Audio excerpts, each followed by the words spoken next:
Perfect. We are ready for the last video for 10.4, just the second one. But what we're doing is we're graphing a system, and when we graph a system, we want to see where the regions overlap.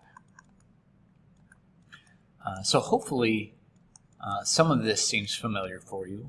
For instance, the y equals x squared, that's straight from Algebra 2, where we graphed the parabola. It's an upwards parabola. If you need to make a table of values, then go for it. And when x is 2, we go up to 4 because 2 squared is 4. We have a solid line, so not dashed because it's equal to. And feel free to just pick a point and see if it works.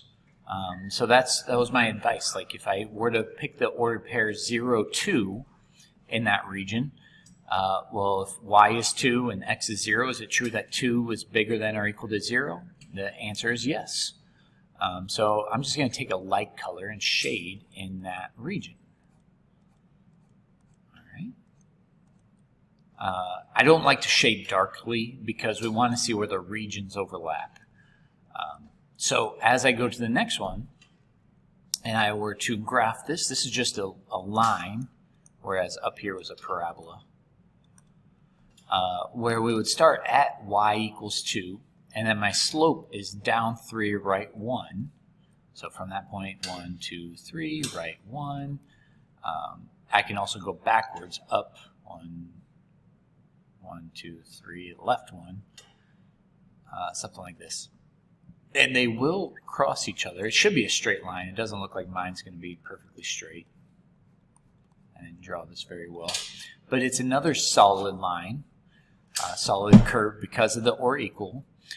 And you may remember from an earlier section how I discussed that there's a shortcut for, instead of just picking a point, you can, there's a shortcut that y is less than, means we shade below.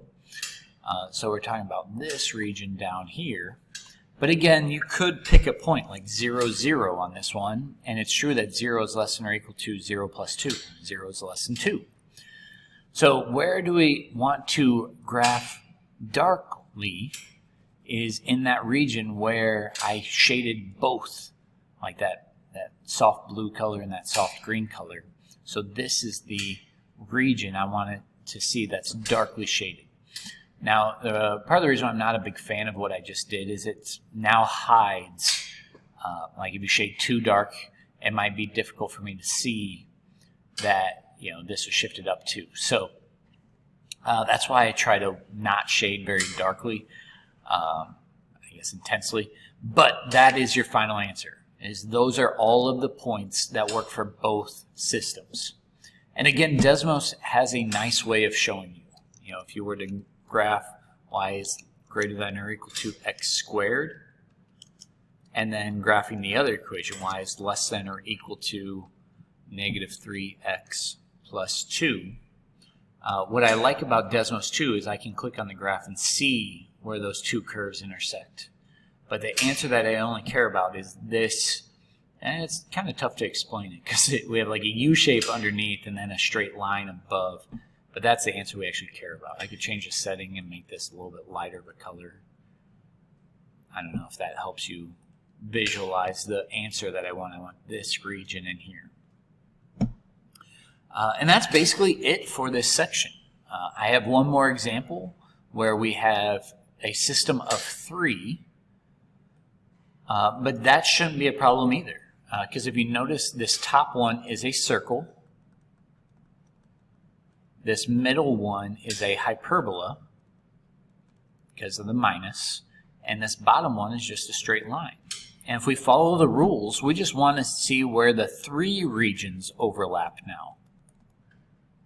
Not a big deal. If you can do 2, then you can do 3. So as I look at this, maybe the first thing that you want to do is just plot your points. And I don't know if it's obvious to you that the center of this is at 0, 0. The center of this one's also at 0, 0. But let's I don't know. Let's do the circle in blue, because remember, this number needs to equal r squared, so that tells me that the radius would equal 4. So from that origin, from the center, I need to go right 4, up 4, left 4, and down 4. And as you look at it, it was less than, so that means a dashed circle.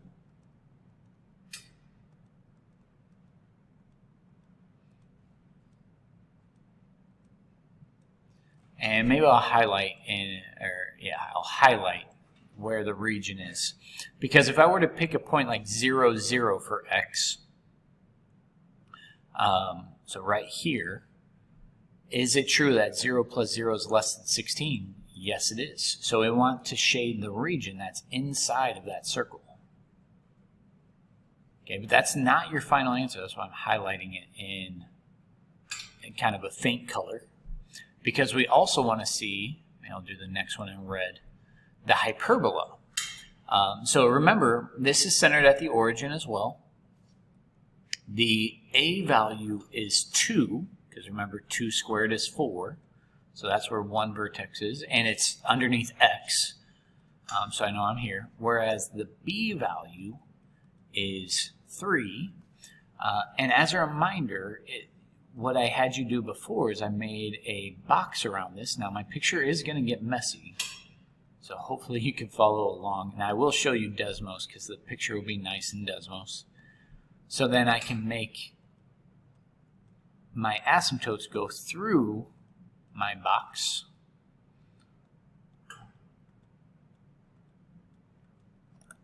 So that curve, that hyperbola, will go, whoops. What I do just wrong right there is I started to make a solid line, but it's not solid. It should have been a dashed line.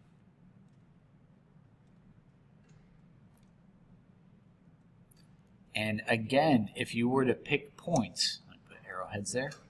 If you were to pick 0, excuse me, for x and y, 0 and 0 there, is it true that 0 minus 0 is less than 1?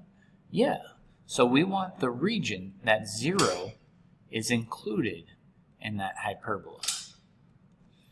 So if I switch back to my highlighter, and I'm going to use red this time, this highlighted wants to be in this region where 0, 0 is part of. And I think you can see where they overlap. That blue and that red are starting to look like purple in there. And just to add something to make it, I don't know if it's really making it that much more difficult.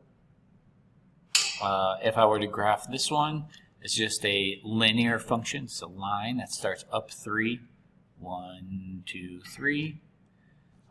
The slope is up 1 over 1. It's another dashed line.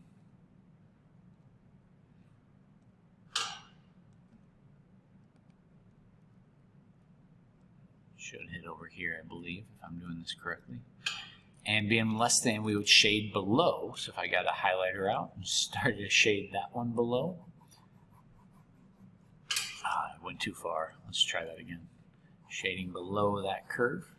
We need the region that intersects all 3 of those. So just to, and again, I hesitate to do this because it's going to ruin all of my dashed lines in here. But the answer that we wanted was in here. And how about I won't shade inside of it, but we wanted inside of the circle, on the middle of the hyperbola, and then underneath that line. And just to prove that I have the correct answer, I'm going to show you on Desmos what it'll look like. Let's see, close those out. We had x squared plus y squared is less than 16. Scroll down so you can see it. And then we had the hyperbola, that was the divided by x squared over 4 minus y squared over 9 is less than 1. So that matches, although I did it in a different color. I did it in red. instead of green. It still kind of looks purpley to me right there. And then we had one more that was y is less than x plus 3. I did a purpley color. So you can see the region that I was supposed to get where all three of those curves, the circle, the hyperbola, and the line overlap is right here in the middle. Very tiring endeavor, but you guys are capable of doing it. And you have your assignment. We have the multiples of 4. So 4, 8, 12, 16, 20, 24, 28, 32, and 36. I think it's good practice. And then you should be ready for the test coming up. Good luck.